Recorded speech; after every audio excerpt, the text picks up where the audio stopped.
El día que mi hermano pronunció esas palabras fue el día en que entendí que la sangre no siempre une y que la palabra familia a veces es solo una excusa para justificar la traición. Recuerdo perfectamente la manera en que lo dijo, con esa mezcla de soberbia y despreocupación, como si estuviera comentando algo tan simple como el clima. Ya vendí tu parte. Lo soltó mientras se servía otro vaso de whisky en la casa que había sido de nuestros padres, la misma casa que él creía haber convertido en su propiedad absoluta, y en ese momento, aunque sentí como algo dentro de mí se rompía, también supe que aquello era solo el principio, porque mi hermano no tenía idea de que yo guardaba un secreto que podía cambiarlo todo, un sobre Manila escondido entre la ropa vieja de mi padre, un sobre que contenía las escrituras originales de la casa y de algo más, algo que él ni siquiera imaginaba. Pero antes de llegar a ese punto, necesito que entiendas cómo llegamos hasta ahí, porque las traiciones familiares nunca aparecen de la nada, se van construyendo con años de silencios, favoritismos y pequeñas humillaciones que uno va tragando hasta que finalmente ya no puede más. Crecí en una ciudad mediana de México, en un barrio de clase media donde todos nos conocíamos. Mi papá se llamaba Héctor y mi mamá Patricia. Éramos solo dos hermanos, mi hermano mayor, Daniel, y yo, Elena. Desde pequeña supe que Daniel era el favorito, no porque mis padres me maltrataran o me dijeran abiertamente que valía menos, sino por esos gestos que uno aprende a leer con el tiempo. Los mejores regalos eran para él, las mayores expectativas estaban puestas en él, los ahorros para la universidad siempre se hablaban en función del futuro de Daniel, y cuando yo pedía algo, mi mamá siempre encontraba una excusa para postergarlo. Tú eres más fuerte, hija, tú te vas a saber defender en la vida, me repetía como si la fuerza emocional fuera una herencia suficiente. Mi papá era notario, un hombre serio, organizado, obsesionado con los documentos y las copias certificadas, siempre hablaba de la importancia de dejar todo en regla, de no dejar problemas a los hijos. Irónicamente, eso fue exactamente lo que terminó pasando, aunque no por su culpa directa, sino por el veneno que ya se estaba gestando en el corazón de mi hermano mucho antes de que mi padre muriera. Daniel era carismático, guapo y encantador ante los demás, pero en casa tenía una forma de mirar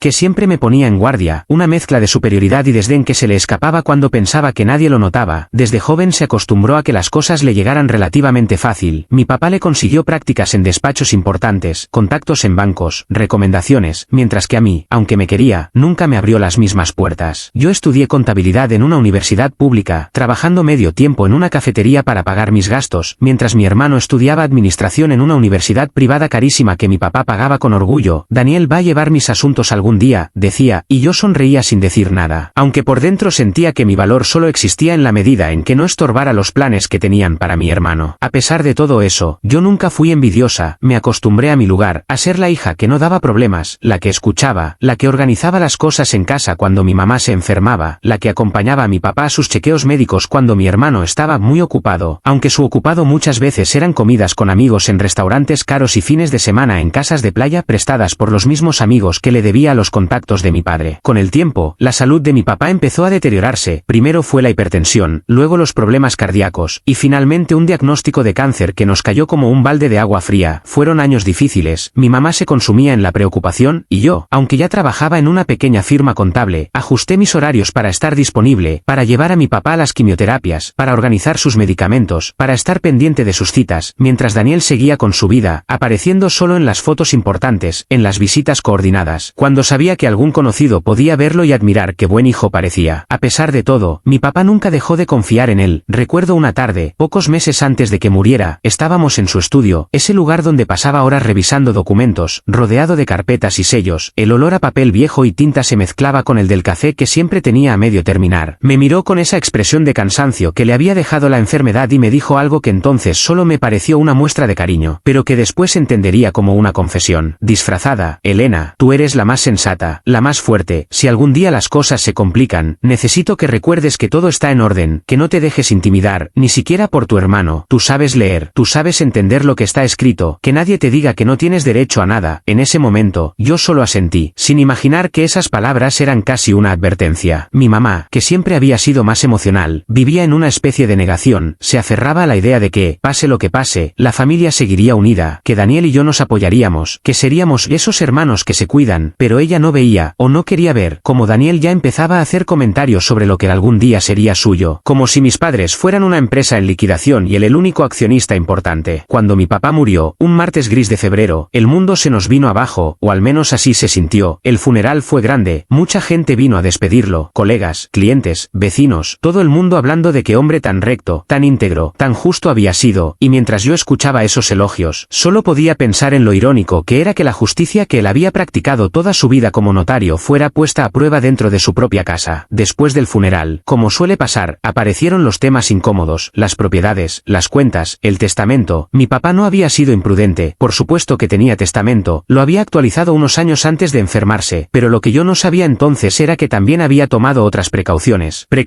que iban a convertirse en el arma más poderosa en mis manos cuando mi hermano intentara borrarme del mapa. Los primeros meses después de la muerte de mi papá, todo fue una mezcla de duelo y trámites. Mi mamá no estaba en condiciones de nada, así que yo me encargué de casi todo: certificados de defunción, avisos al banco, reuniones con el despacho donde mi papá trabajaba, mientras Daniel, una vez más, aparecía solo para lo vistoso, acompañaba a mi mamá a comer, la llamaba con frecuencia, pero a la hora de los papeles, siempre tenía algo más urgente que hacer. El día de la lectura formal del testamento fue el primer aviso de que las cosas no iban a ser nada fáciles. Nos reunimos en la notaría donde trabajaba mi papá. El compañero que se encargó del proceso fue el licenciado Ramírez, un hombre de unos 50 años que había sido amigo de mi padre durante décadas. Estábamos mi mamá, Daniel y yo. El ambiente era tenso, no porque esperáramos sorpresas, sino porque el tema del dinero siempre saca lo peor de la gente. Ramírez leyó el testamento con la formalidad de siempre. Mi papá había sido equilibrado, la casa familiar quedaba a nombre de mi mamá, y en caso de que ella falleciera, sería dividida en partes iguales entre Daniel y yo. Había una cuenta de ahorros que se dividiría también entre nosotros, algunos seguros de vida con mi mamá como beneficiaria principal, y una pequeña propiedad en las afueras de la ciudad que mi papá había dejado explícitamente a mi hija Elena, en reconocimiento a su apoyo incondicional. Ese detalle me hizo llorar discretamente, no por el valor económico, que tampoco era pequeño, sino porque significaba que mi papá había visto lo que yo hacía por él, aunque muchas veces lo hubiera hecho en silencio. Daniel, en cambio, no pudo ocultar la molestia en su rostro. Esa pequeña propiedad representaba una diferencia que él no estaba dispuesto a aceptar. Después de la lectura, mientras mi mamá hablaba con el licenciado Ramírez, mi hermano se me acercó y me susurró al oído con una sonrisa que no era sonrisa: mira qué lista, ya te quedaste con tu premio especial. Yo no respondí, no quería pelear ese día, no cuando el cuerpo de mi papá apenas llevaba unos días bajo tierra. Pasaron unos meses y al principio todo pareció calmarse. Yo seguí trabajando, ayudando a mi mamá con sus cosas, intentando que su duelo fuera lo menos cruel posible. Daniel, por su parte, empezó a mostrarse más ocupado que nunca: viajes, proyectos, reuniones, un aparente ascenso en su banco. Pero cada vez que necesitábamos que firmara algo relacionado con la herencia, tardaba semanas en responder, ponía excusas, que si estaba fuera de la ciudad, que si su jefe le había cambiado los turnos, que si el tráfico, hasta que un día, sin previo aviso, llegó a casa de mi mamá con una propuesta práctica, como él la llamó. Recuerdo esa tarde con claridad. Mi mamá estaba viendo una telenovela y yo estaba revisando unos papeles del trabajo en la mesa del comedor. Daniel llegó con esa energía sobreactuada que usaba cuando quería algo, saludó efusivamente, le llevó a mi mamá unas flores, se sentó junto a ella y empezó a hablar como si nada. Pero en cuestión de minutos ya había llevado la conversación al punto que le interesaba. Mamá, Elena, he estado pensando en todo este tema de las propiedades, lo de la casa, la otra propiedad que dejó papá. La verdad es que esto les genera estrés, están preocupadas, no saben qué hacer. Yo podría facilitarles las cosas, dijo, y luego introdujo su idea. Básicamente proponía que la casa familiar se pusiera a su nombre por completo, según él, para protegerla de posibles problemas legales, de demandas, de impuestos, de cualquier cosa, y que a cambio, él nos compensaría cuando pudiera, cuando vendiera algo, cuando su situación estuviera mejor. Era un discurso lleno de vaguedades, pero mi mamá, frágil, cansada y confiada, lo miraba con ojos de madre que no quiere ver mal en su hijo. Daniel siempre ha sido tan responsable, decía, sin ver la impaciencia con la que él esperaba nuestra respuesta. Yo, en cambio, sentí un escalofrío, algo en mí se encendió, esa voz interna que me recordaba las palabras de mi padre: no te dejes intimidar, ni siquiera por tu hermano. Así que le pedí a Daniel que nos dejara revisar todo con calma, que habláramos con el licenciado Ramírez, que no tomáramos decisiones apresuradas. Mi hermano se molestó, aunque intentó disimularlo. Me lanzó una mirada de esas que decía todo, de esas que me había acostumbrado a ignorar desde niña, siempre tan desconfiada. Elena, uno quiere ayudar y tú siempre lo complicas todo, replicó, pero yo me mantuve firme. A partir de ese momento, nuestra relación empezó a tensarse más. Él comenzó a buscar otras maneras de presionar, hablaba con mi mamá a solas, le decía que yo estaba exagerando, que yo no entendía de negocios, que el mundo era peligroso y que él solo quería protegerla. Empezó a presentarse como el salvador, el hijo que todo lo resuelve, mientras me pintaba a mí como la conflictiva, la que no quería colaborar, la egoísta. Lo que Daniel no sabía era que mi papá no solo había dejado un testamento, también había dejado, casi sin querer, una pista hacia algo mucho más grande. Un día, buscando unos papeles en el estudio que casi nadie usaba ya, encontré una caja de cartón vieja, llena de carpetas. Entre ellas había un sobre manila, con mi nombre escrito a mano por mi padre. Lo reconocí de inmediato por su letra firme. Me temblaron las manos cuando lo abrí. Dentro encontré copias certificadas de las escrituras de la casa, de la propiedad de las afueras de la ciudad, pero también de otra propiedad que yo desconocía por completo, un terreno grande, con una construcción parcial, ubicado en las afueras de la ciudad, en una zona que estaba empezando a desarrollarse. En el documento se establecía claramente que esa propiedad estaba a nombre de mi padre, pero en una cláusula adicional se mencionaba que, en caso de su fallecimiento, esa propiedad pasaría directamente a su hija Elena, es decir, a mí, como una donación condicionada que ya estaba firmada y registrada. Además de eso, había una carta, no muy larga, escrita por mi papá, en la que me explicaba que había adquirido ese terreno como inversión, que había empezado a construir algo ahí, y que su idea era que, si algún día yo quería, pudiera hacer con ese lugar lo que quisiera, vivir, rentar, vender, pero que sobre todo lo había pensado como una forma de asegurarme que siempre tendría algo propio, algo que nadie pudiera quitarme. Esa carta me hizo llorar durante horas, sentí una mezcla de alegría, gratitud y tristeza, porque habría querido abrazar a mi papá y darle las gracias por pensar en mí de esa manera, pero al mismo tiempo sentí miedo de lo que podría pasar si Daniel se enteraba de esa propiedad, porque entonces entendí con claridad que mi hermano no quería proteger nada, quería acumular todo lo que pudiera a su nombre, borrar cualquier rastro de equilibrio entre nosotros. A partir de ese día, guardé el sobre con las escrituras y la carta en un lugar aún más seguro, saqué copias que dejé en mi oficina dentro de una carpeta sin identificar, y escaneé todo para guardar versiones digitales en una nube con contraseña. La contadora dentro de mí se activó por completo. No iba a dejar que un descuido pusiera en riesgo lo que mi padre había planeado para mí, aunque todavía no tenía claro cómo o cuándo necesitaría usar esas pruebas. Los meses pasaron y la situación económica empezó a volverse más complicada para todos. La enfermedad de mi papá había dejado algunos gastos pendientes. Mi mamá tenía una pensión, pero no era demasiado. Yo trataba de ayudarla en lo que podía, sin dejar de lado mis propias cuentas, mientras que Daniel, a pesar de su aparente éxito, empezó a hablar más seguido de deudas, de inversiones que no habían salido como esperaba, de un negocio con unos amigos que necesitaba un tiempo para despegar. Cada vez que lo escuchaba hablar, entendía mejor su urgencia por controlar las propiedades de la familia, hasta que llegó el día que lo cambió todo, el día en que me miró a los ojos y, sin un atisbo de vergüenza, me dijo que ya había vendido mi parte. Fue una tarde calurosa, mi mamá había salido a una cita médica con una vecina, yo estaba sola en la casa familiar, revisando unas viejas cajas, pensando si era momento de empezar a vaciar algunas habitaciones. Cuando escuché la puerta abrirse, era Daniel, sin avisar, como si la casa fuera suya exclusivamente. Caminó por el pasillo como dueño del lugar y se sentó en el sillón del salón con la misma confianza. Me miró con esa mezcla de lástima y condescendencia que tanto odiaba y soltó la bomba, casi como si fuera una noticia trivial. Tenemos que hablar, Elena, es sobre la casa, ya vendí tu parte. Al principio pensé que había escuchado mal, que quizá estaba exagerando, pero no, su mirada era clara, segura, incluso desafiante, como si estuviera esperando mi reacción, como si disfrutara del impacto que sus palabras estaban provocando. Sentí que la sangre me subía a la cabeza, un zumbido en los oídos, respiré hondo y le pedí que repitiera lo que había dicho. La casa, Elena, ya vendí tu parte, la situación está muy difícil, mamá no puede encargarse de nada, tú tampoco tienes el dinero ni el tiempo para gestionar estas cosas. Era lo mejor, negocié por nosotros, conseguí un buen precio, tú deberías estar agradecida, dijo, con una calma que me resultó aterradora. Entonces me di cuenta de que no era un impulso, no era un error, lo había planeado, probablemente llevaba meses pensando cómo hacerlo. No puedes vender algo que no es solo tuyo, le dije, tratando de mantener la voz firme. La contadora, la hija sensata, la que había pasado años leyendo contratos y documentos, se aferraba a los hechos. Según la ley, esa casa era de mi madre, y en su defecto, mitad de él y mitad mía. No había manera de que legalmente hubiera podido vender mi parte sin mi firma, sin mi consentimiento, a menos que hubiera hecho algo realmente sucio, algo ilegal. Daniel sonrió, esa sonrisa torcida que me recordaba a un lobo que acaba de atrapar a su presa. Ay, Elena, siempre tan ingenua, tú no entiendes cómo funciona el mundo real. Hay formas, hay acuerdos, hay poderes. Papá dejó muchas cosas firmadas, tú no sabes la mitad de lo que hay en esos papeles. Yo sí, yo hablé con el licenciado, yo vi todo. Además, tú ni siquiera vives aquí, la que se queda sin problemas eres tú, yo me encargo de todo, tú ni siquiera tienes por qué preocuparte, insistió. Pero, sus palabras tenían huecos, inconsistencias, y yo lo sabía, porque si algo había aprendido de mi padre era a leer entre líneas. Sentí una rabia profunda, una mezcla de dolor y claridad. Mi hermano estaba intentando borrarme de mi propia historia, reducirme a un estorbo que podía ser eliminado con una firma falsa, con una manipulación, con un abuso de confianza. No sabía exactamente cómo lo había hecho, pero estaba segura de algo, lo que había hecho no era legítimo, y tarde o temprano, la verdad iba a salir a la luz, porque él ignoraba una cosa fundamental. En esa casa, en esa historia, había más documentos de los que él creía controlar, y yo no era la niña sumisa que él pensaba. Ese fue el momento exacto en que algo cambió dentro de mí. El dolor se transformó en una determinación fría, silenciosa, la misma que uno siente cuando entiende que ya no hay vuelta atrás, que la persona que tienes delante ya no es solo tu hermano, es alguien que ha cruzado una línea que nunca debió cruzar, y que si no haces algo, si no levantas la voz, si no te defiendes, te van a borrar, te van a arrebatar lo que es tuyo, no solo una casa, sino la dignidad, la memoria, el respeto por todo lo que hiciste en vida por tus padres. No se lo dije en ese momento, pero mientras lo escuchaba justificar su traición, yo ya estaba pensando en el sobre Manila, en las copias, en los escaneos, en la carta de mi padre, en un nombre que mi hermano había subestimado completamente, el del licenciado Ramírez, ese viejo amigo de mi papá que sabía más de lo que aparentaba, y en otra figura aún más importante, alguien a quien yo todavía no conocía, pero que pronto se convertiría en mi aliado principal, el abogado que un día, frente a toda mi familia y frente a más de 100 invitados, daría play a un vídeo y pondría en una pantalla gigante la prueba de que mi hermano no solo me había traicionado, sino que había cometido un delito. Pero para llegar a ese día de justicia pública, antes tenía que hacer algo que hasta entonces nunca me había atrevido a hacer, enfrentar a mi familia, investigar por mi cuenta, reunir pruebas y preparar mi venganza, no una venganza impulsiva y vacía, sino una que se sostuviera en documentos, en firmas, en escrituras originales, en vídeos y audios que nadie pudiera refutar. Esa tarde, después de que mi hermano se fue de la casa dejándome con sus palabras flotando en el aire como un veneno, me senté en el estudio de mi papá, abrí el cajón donde guardaba el sobre con las escrituras y respiré hondo. Sabía que a partir de ese momento ya no habría medias tintas, o me defendía con todo, o aceptaba ser la hermana borrada, la hija secundaria, la mujer que nunca reclama lo que le corresponde, y yo ya no estaba dispuesta a seguir siendo esa versión de mí misma, así que, con el sobre en una mano y el teléfono en la otra, marqué el número del licenciado Ramírez, sin imaginar que esa llamada sería el primer paso hacia la escena en la que, tiempo después, con todos los invitados mirando, el abogado dio play y la historia se volteó por completo. Cuando colgué el teléfono después de hablar con el licenciado Ramírez, sentí por primera vez en mucho tiempo que no estaba completamente sola. Mi voz me había temblado un poco al explicarle que necesitaba verlo de urgencia para hablar sobre unos movimientos extraños relacionados con la casa y la herencia de mi padre, pero él no hizo demasiadas preguntas por teléfono. Solo me dijo con ese tono calmado y firme que siempre había tenido: Elena, ven mañana a primera hora, trae todo lo que tengas, papeles, cartas, cualquier cosa, lo vemos aquí con calma. Esa invitación, tan simple, era en realidad una puerta a algo mucho más grande, porque yo sabía que, si alguien podía ayudarme a entender la dimensión real de lo que había hecho mi hermano, era él. Después de todo, mi padre había confiado en ese hombre durante décadas. Esa noche casi no dormí, saqué el sobre Manila, volví a leer la carta de mi papá, revisé las copias de las escrituras, me aseguré de que todo estuviera en orden, incluso imprimí las copias digitales que tenía en mi computadora. Quería llevar respaldos por si acaso, la contadora que había en mí necesitaba sentirse protegida ante cualquier eventualidad. También anoté en una libreta todo lo que recordaba de la conversación con mi hermano, sus palabras exactas, ese "ya vendí tu parte", que había caído como un balde de agua fría, su seguridad, sus insinuaciones sobre poderes y papeles que según él yo no conocía, porque había aprendido de mi padre que los detalles importan, que a veces una simple frase puede revelar una intención, una trampa, un delito. A la mañana siguiente, me presenté en la notaría de Ramírez unos minutos antes de la hora acordada. El lugar me resultaba familiar, había ido muchas veces con mi padre cuando era niña, había esperado en esa misma sala mientras él firmaba documentos, ahora entraba sola, con una mezcla de nostalgia y determinación. La recepcionista me reconoció de inmediato, me ofreció café y en pocos minutos el licenciado salió a recibirme. Había envejecido un poco desde la última vez que lo vi, más canas, algunas arrugas nuevas, pero su mirada seguía siendo la misma, aguda y al mismo tiempo cálida. Elena, hija, cuánto lo siento por tu papá, era un gran hombre, lo extraño todos los días, dijo mientras me daba un abrazo sincero. Sentí un nudo en la garganta, pero respiré hondo, no podía dejarme llevar por la emoción todavía, había ido ahí con un propósito. Nos sentamos en su despacho, un lugar lleno de libros, carpetas, sellos y certificados, el ambiente olía a papel y café, como el estudio de mi padre. Me pidió que le contara todo desde el principio, así que lo hice, sin adornos, sin omitir nada. Le hablé de la lectura del testamento, de la propiedad que mi padre me había dejado a mí específicamente, de los meses posteriores, de cómo Daniel había empezado a presionar para poner la casa a su nombre, y finalmente de esa tarde en la que me dijo que ya había vendido mi parte. Ramírez me escuchó sin interrumpirme, solo fruncía el ceño de vez en cuando, tomaba notas y asentía. Su experiencia le permitía detectar rápidamente cuando algo no cuadraba, cuando alguien estaba jugando sucio, y en este caso, estaba claro que había muchas piezas fuera de lugar. Cuando terminé, se quedó en silencio unos segundos, luego me pidió que le mostrara los documentos que había llevado, así que abrí el sobre y los coloqué sobre su escritorio, uno por uno, las escrituras de la casa, el testamento, la carta de mi padre, las escrituras de la otra propiedad, la donación condicionada a mi nombre. Su rostro cambió ligeramente cuando vio la carta y la escritura de esa propiedad adicional. Tu papá era más listo de lo que muchos creían, incluso dentro de su familia, murmuró. Luego tomó las escrituras de la casa familiar y revisó con detenimiento los datos, las fechas, las inscripciones, buscaba algún indicio de que hubiera sido modificada recientemente. Después de unos minutos de revisión silenciosa, me miró por encima de sus lentes y dijo algo que me produjo un escalofrío. Elena, con lo que tú me estás diciendo, si tu hermano realmente ha vendido la casa o una parte de ella sin tu consentimiento, estamos ante algo muy grave, no es un simple malentendido familiar, es un posible fraude, incluso falsificación, abuso de confianza, y eso, si se comprueba, tiene consecuencias legales serias. Sentí una mezcla de miedo y alivio, miedo porque la palabra delito hacía que todo lo que estaba viviendo dejara de ser una simple pelea entre hermanos y se convirtiera en un asunto mucho más oscuro, y alivio porque eso significaba que no estaba exagerando, que mi intuición había sido correcta, que Daniel no solo estaba siendo egoísta, estaba cruzando la línea de la legalidad. Ramírez se puso de pie, caminó hacia un archivador y sacó una carpeta donde guardaba registro de los poderes notariales otorgados por mi padre en los últimos años. Empezó a buscar entre los documentos, revisando nombres, fechas, tipos de poder, hasta que finalmente dio con uno que lo hizo detenerse, lo sacó con cuidado y lo puso sobre el escritorio, me lo mostró. Era un poder general que mi padre le había otorgado a Daniel unos años antes, cuando todavía estaba sano, para que pudiera representarlo en ciertos asuntos bancarios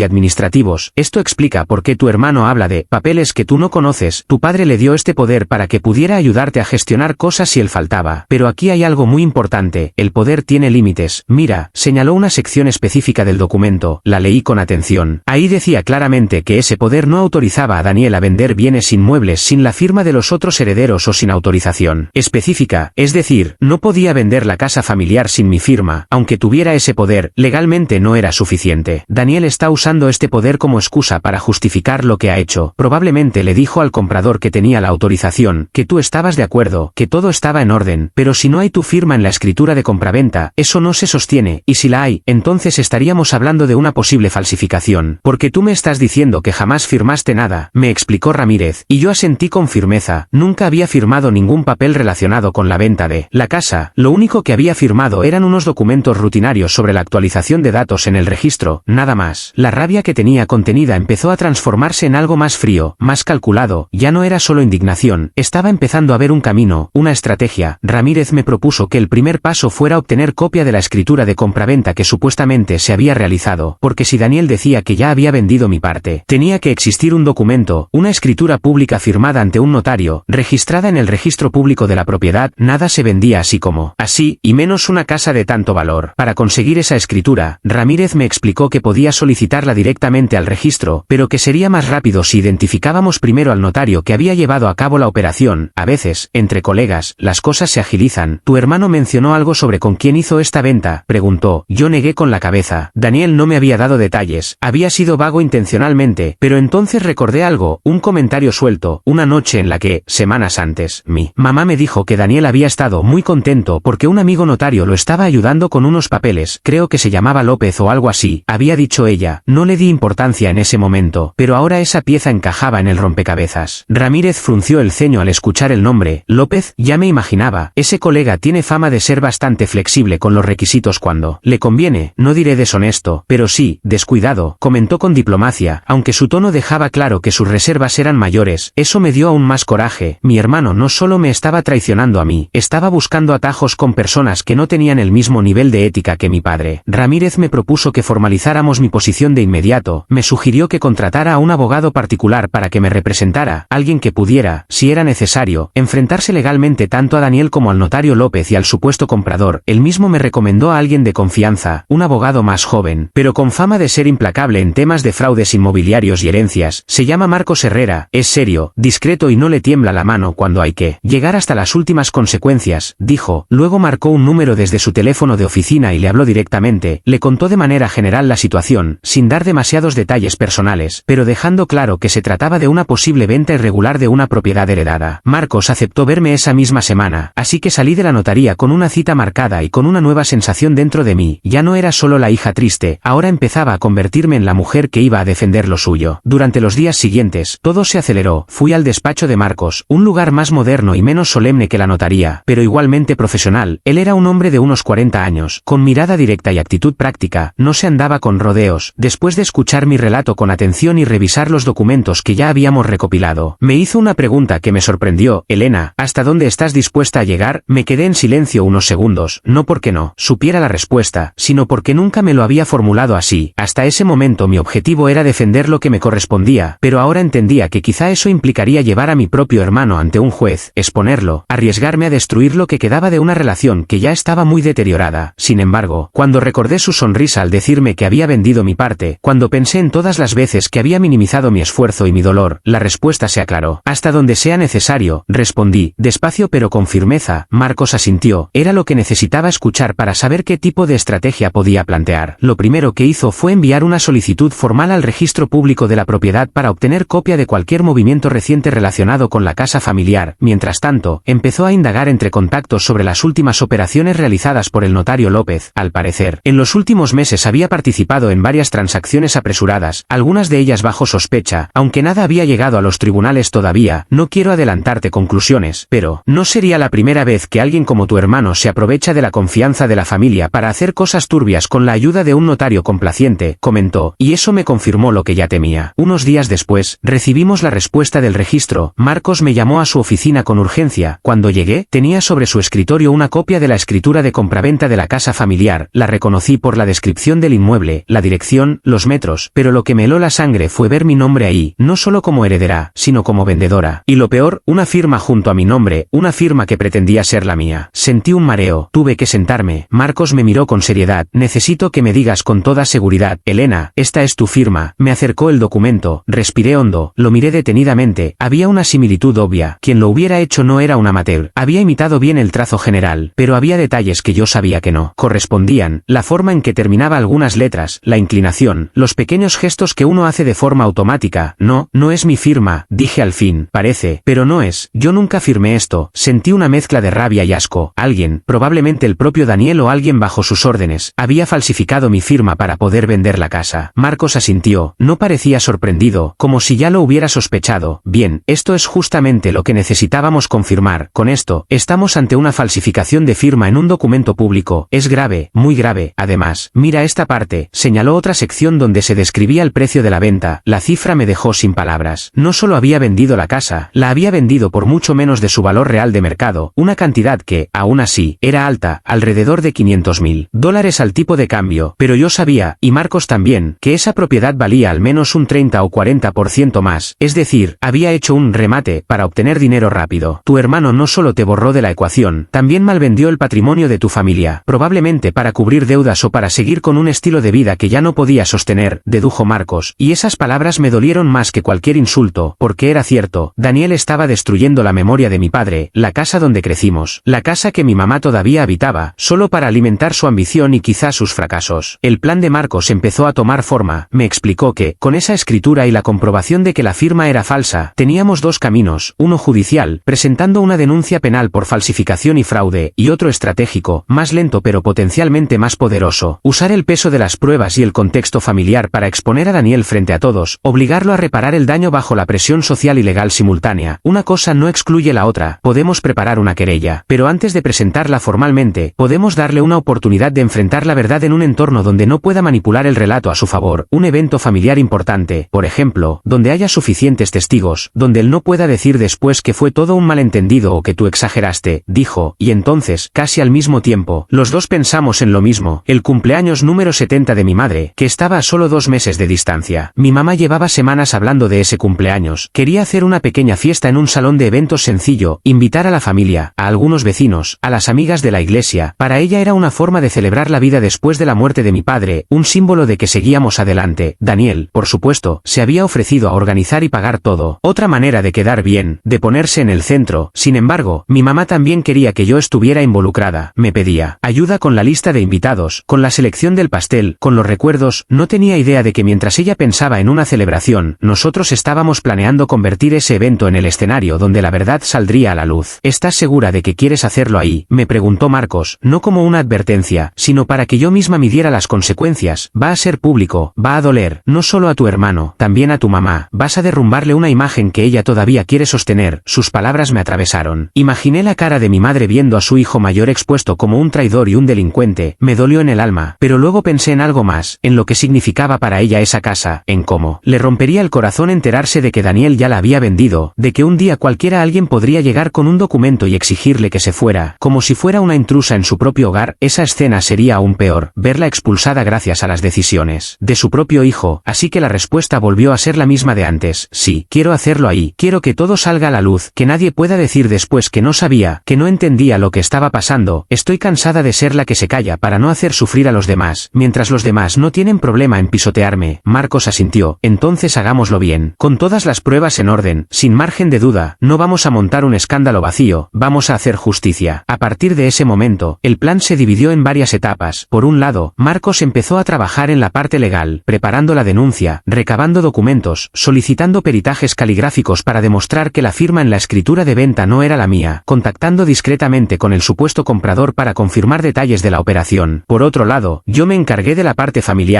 de mantener la apariencia de normalidad, de seguir ayudando a mi mamá con los preparativos del cumpleaños, de no darle a Daniel ninguna pista de que algo había cambiado. Mientras tanto, Ramírez se convirtió en una especie de asesor en la sombra, nos facilitó copias certificadas de todo lo necesario, revisó documentos, nos dio información sobre procedimientos internos, e incluso nos contó algo que terminó siendo clave para la estrategia final. El día que se firmó la supuesta venta de la casa, el notario López había utilizado una nueva cámara de seguridad en su oficina, instalada por requerimientos de una aseguradora, una cámara que grababa, en alta calidad, todas las firmas de los clientes en las escrituras importantes, como medida de respaldo en caso de disputas futuras. Si logramos conseguir esa grabación, tendremos no solo la evidencia documental de la falsificación, sino también la prueba en vídeo de quien firmó realmente en tu lugar, y eso, Elena, es casi imposible de refutar, explicó Ramírez. Y entonces fue cuando la idea de El abogado dio play empezó a tomar forma en mi mente. Conseguir ese vídeo no fue sencillo, Marcos tuvo que moverse con cautela, no podíamos llegar simplemente a la notaría de López y exigirlo, porque eso habría alertado tanto al notario como a mi hermano, así que utilizó una estrategia más sutil, inició un procedimiento previo, una especie de queja formal ante el colegio de notarios, alegando que había indicios de irregularidades en una escritura y solicitando que se preservaran y revisaran las grabaciones de la firma de ese día concreto. Todo lo hizo en lenguaje formal, sin mencionar nombres directamente, pero dejando claro que había una duda legítima, amparada en el derecho de los herederos. Mientras eso avanzaba, yo seguía con mi papel de hija obediente, acompañando a mi mamá a elegir el salón, el menú, las invitaciones. Mi hermano aparecía de vez en cuando, hablaba de la fiesta como si fuera un proyecto suyo, presumía que había diseñado una presentación en pantalla para mostrar fotos de la vida de mi mamá, desde su infancia hasta la actualidad. Va a ser muy emotivo, todos van a llorar, mamá va a estar feliz, decía, sin imaginar que esa misma pantalla se convertiría en el instrumento de su caída. El salón que elegimos era amplio, con capacidad para unas 150 personas, tenía un escenario pequeño, una pantalla grande al fondo y equipo de sonido incluido. Mi hermano se ofreció a pagar la mitad del costo, el resto lo cubrí yo con mis ahorros, pero dejé que mi mamá y los demás creyeran que todo venía de él. No quería levantar sospechas, al contrario, quería que Daniel estuviera lo más confiado posible. Las semanas previas al cumpleaños se me hicieron eternas, vivía en una especie de doble realidad. Por un lado, las tareas cotidianas, el trabajo, las visitas a mi mamá, los mensajes del grupo familiar donde se hablaba de la fiesta. Por otro lado, las reuniones con Marcos, las noticias sobre el avance del caso, los peritajes de la firma, las respuestas del colegio de notarios, hasta que, un día, casi a una semana del cumpleaños, Marcos me llamó con una emoción contenida que pocas veces le había visto. Lo tenemos, dijo sin preámbulos, tenemos el vídeo de la firma. Fui a su despacho de inmediato, el corazón me latía con fuerza. Cuando llegué, tenía su computadora portátil encendida, un archivo listo para reproducirse. Me explicó que, gracias a la presión del colegio y a ciertas amenazas veladas de auditoría, el notario López se había visto obligado a entregar una copia de las grabaciones de ese día, una copia que mostraba, sin lugar a dudas, quién había estado en su oficina cuando se firmó la escritura de venta de la casa. Marcos dio play y las imágenes empezaron a correr. Era una vista cenital del escritorio principal de la notaría. Se veía al notario López sentado, hablando con alguien fuera de cuadro. Luego la cámara captó la entrada de dos personas. Una era mi hermano Daniel, el otro era un hombre que yo no conocía, probablemente el comprador. Se sentaron, hablaron. El notario les mostró el documento, les señaló los lugares donde debían firmar, todo en apariencia normal, hasta que llegó el momento de la firma. De Belena, según la escritura, yo debía estar presente, pero en el vídeo no aparecí en ningún momento. En cambio, se veía claramente como el notario deslizaba el documento hacia Daniel, le señalaba un espacio y él, sin dudarlo, tomaba la pluma y firmaba dos veces, una en su lugar, otra en el mío. El nombre Belena aparecía en el papel, pero la mano que lo escribía era la de mi hermano. Sentí una punzada en el estómago. Ver esa imagen era la confirmación visual de la traición. No había manera de que pudiera inventar una excusa para eso. No podía decir que fue un error, que estaba confundido. Se le veía tranquilo, confiado, incluso bromeando con el notario, como si firmar por otra persona fuera algo de todos los días, igual de común que firmar un recibo. Marcos detuvo el vídeo y me miró. Con esto, Elena, ya no hay vuelta atrás. Esta es la prueba clave, no solo contra tu hermano, también contra el notario. Aquí hay responsabilidad compartida. Esto, en un juicio, tiene un peso enorme. Pero antes de llegar ahí, dime tú, ¿lista para que esto se vea en una pantalla grande frente a tu familia?, me preguntó. Y aunque mis manos temblaban, asentí. El plan final se delineó en los días siguientes. Marcos se ofreció a asistir al cumpleaños de mi mamá como amigo de la familia, aunque en realidad estaría ahí como mi representante legal. Llevaría su computadora, un USB con el vídeo, copias impresas de la escritura de venta y de los dictámenes periciales sobre la firma, todo listo para, en el momento oportuno, mostrarlo ante todos. Pero había un detalle más, algo que haría que el impacto fuera aún mayor, algo que ni siquiera Daniel sabía. Además de la casa, también habíamos descubierto que mi papá, años atrás, había cambiado el destino de un seguro de vida considerable, alrededor de $500.000.